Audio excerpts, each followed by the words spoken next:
ఒక్కరోజు శుభ్రం చేయకుంటే కంపు కొడుతుంది ఈ శరీరం. ప్రాణం లేకుంటే కొన్ని గంటలకే కుళ్ళిపోతుంది దేహం.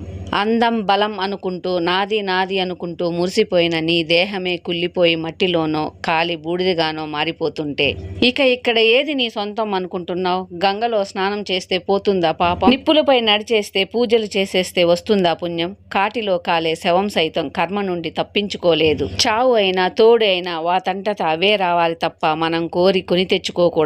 రాసే కలం మన చేతిలో ఉన్న తలరాతను మార్చే శక్తి మాత్రం కాలానికే ఉంటుంది. కొన్ని దూరంగా ఉంటేనే బాగుంటుంది చందమామలాగా, మరీ దగ్గరగా ఉంటే దేనికైనా విలువుండదు. శరీరం అందంగా ఉన్న వాళ్ళను ప్రపంచం ఇష్టపడుతుందేమో కానీ మనసు అందంగా ఉన్న వాళ్ళను ఆ దేవుడే ఇష్టపడతాడు. మనం చేసిన మంచిని మరుక్షణమే మర్చిపోవాలి. మనకు మంచి చేసిన వాళ్లను మరణించే వరకు గుర్తించుకోవాలి. కొన్నింటిని కోల్పోయి ఉన్నాం, కొన్ని రోజులకు అందరినీ మర్చిపోతున్నాం. ఇంతకు మించి ఇంకేం చేయలేం.